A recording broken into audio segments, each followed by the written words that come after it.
Alright, so let's get to it, everybody, with our final segment, the flip segment. In this segment we're going to be covering semi and how we take off in that position.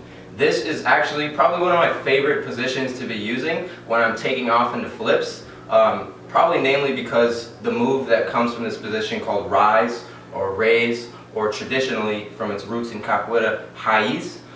This movement really stood out to me and is one of my biggest reasons for kind of developing my path in tricking. So I'm really excited to share this flip segment with you guys. Semi is one of my favorite positions, so let's get to it. So the first move we're going to cover for our semi takeoff is our compass kick. Like I said in the kick segment, this is technically a kick, but since it flips your body upside down, I like to classify it as more of a flip because usually what you're going to do out of it is another flip. And it's also really easy to do a compass kick from a flip as well. So we're going to start with our compass kick. You're going to start with your front side fake from all the way back in week 2. When you get this front side fake, you want to make sure that you kind of build a cross with your arms and your legs, or your hands and your feet. And so you have one of your hands behind your whole body and the other hand in front. You're basically, if you were to draw a line between one foot to the other foot, you get a big line. And then from one hand to the other hand, you get another line, and those should make a cross. And so from this position, you can fire your leg back into your compass kick. And so if you want, you can try drilling this, get multiple compass kicks together. This is a really great drill for spotting your body and your awareness, because you're going from upright to upside down. While you're spinning, you're kind of covering like 3 axes here. And during this whole time, you can practice spotting. And so this same axis that you're using in the compass kick is basically going to be transferred over to a very wide range of movements within tricking and different kinds of acrobatic flips. In your compass kick, you can also do this with one hand, and this is called in capoeira rabujihaya. It's a stingray kick. There's not too much differentiation in the technique, and when you're using one hand, you're using the other hand to kind of protect your face, so that when you come up, you don't stand up into hypothetically a kick. Alright, so now we're going to branch out from our compass kick into the 2 different types of semi takeoff tricks. We have one that's the Raiz family, and then we also have another that is the machine family, or I guess you could say the Spyder family. So let's start off with our Raiz family first. In our Raiz family, at the very beginning, when we're going, the most important move that we have is our Gumby. The Gumby is essentially a cartwheel where you're swinging your leg back behind you and then straight down in front of you. This is the exact same technique as a gymnastics cartwheel, but from this linear Gumby that we have where our body goes straight up and down, we can start moving our body into different angles of the Gumby to get different kinds of power output or flow ability.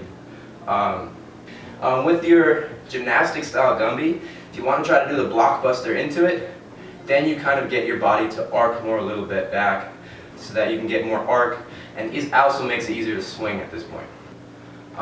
The second way of starting your Gumby is to start it from your scoot position, or a ninja superhero landing, and from there you are going to reach your foot that's on the ground behind you into your macaco stretch, and then you can go into a bridge, and then from your bridge you come out of it. This is probably the hardest part of coming out of the bridge, and back into scoot position on the other side. This is personally the way that I learned Gumby and the way that it clicked for me, but I do realize that it's probably more of a difficult way to learn Gumby. But there's the 2 styles of learning Gumby. We have our gymnastics cartwheel, and then we have our scoot method. So the scoot method, the one I was just describing, that one's going to get your back to bend a lot more than in the gymnastics one. And how you progress up from that bridge into your Gumby is you just kind of kick your feet a bit faster so they don't have time to plant on the ground, and your hands spot you all the way around.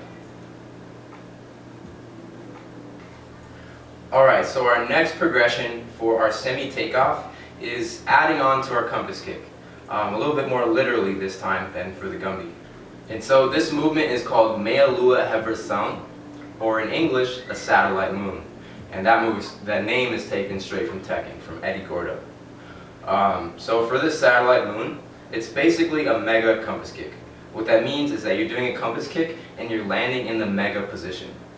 So if you're landing in mega, that means that you would be able to take off into a cartwheel from this position. So that's one example of how our landing positions are really going to help us dictate what move is going to be easiest to do next, or what options we have available. So for our satellite moon, you're going to be kicking your leg back for your compass kick, and you're going to peel your leg off of the ground, the one that's planted, and then you're going to land on the kick.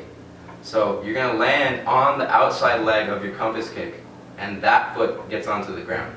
This is very similar to our dolphin move from our very first couple weeks of the curriculum. And so you're kicking all the way over. If you want to land first in a squat, that's going to be very beneficial for you. At this point, it basically is a dolphin. And then once you get more comfortable with it, you can practice standing up out of it on one foot. Another move that's very similar to this satellite moon, but it's not quite the same, but it helps, is a front walkover.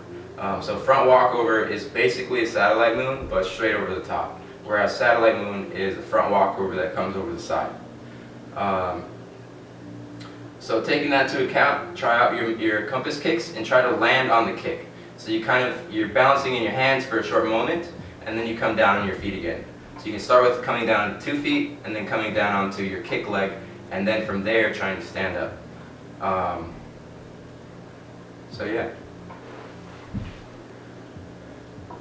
Alright, so moving on from our satellite moon, if that was a little bit tough for you, that's totally understandable, because just like I was saying earlier about cartwheel and butterfly kick, one may be easier than the other just based on your ability to throw your body a certain way. So butterfly kick and cartwheel are not harder or easier than each other, and the same here goes with our satellite moon and this new move called a sailor moon.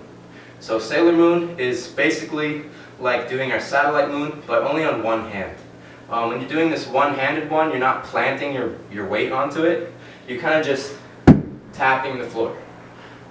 So even sometimes you may not fully tap the ground or fully touch it. That's actually probably more ideal than focusing on getting a good push from the ground, because you're actually not going to get a good push from the ground. And so the reason I'm saying that's one of the biggest pitfalls that people fall into when they're doing their sailor moon is that they're pushing. You just want to kind of tap it, kind of like a high five. And when you're doing this, think of doing a tornado kick.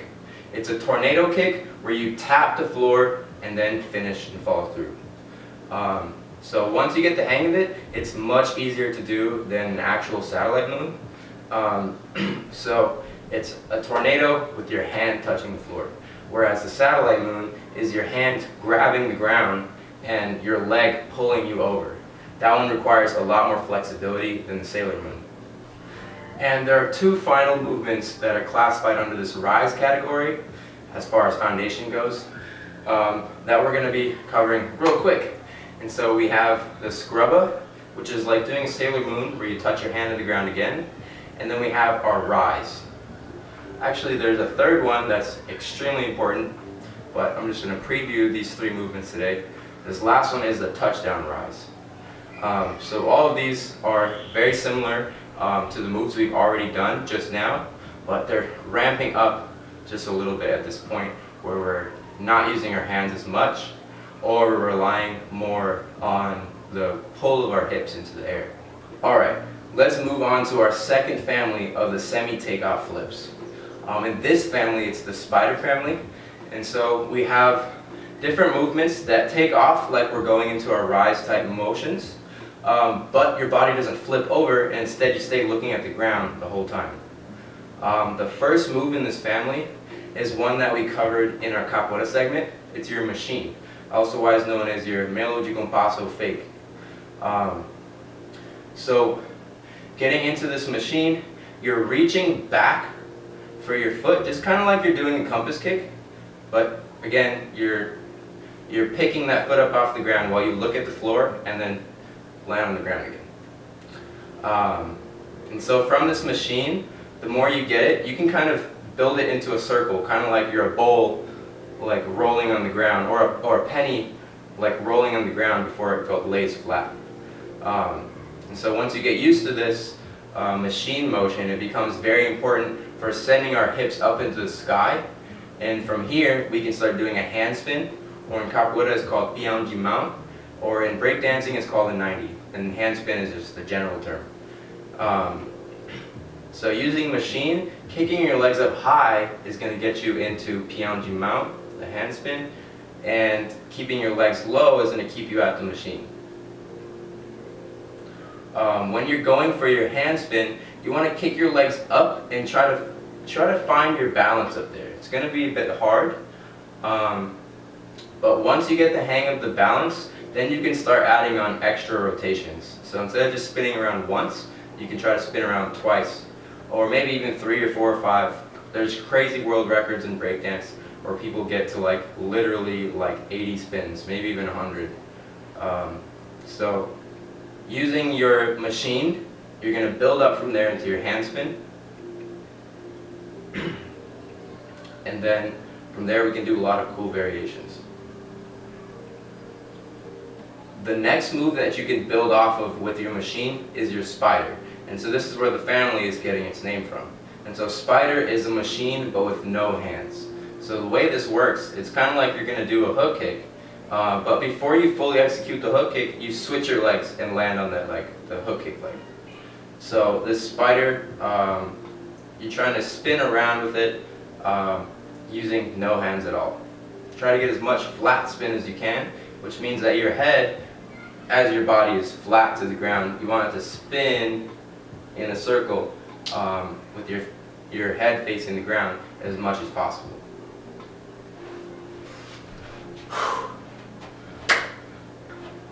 So thank you very much. That is the segment on our flips. That wraps up. We have our Raiz family tricks and our Spyder family tricks.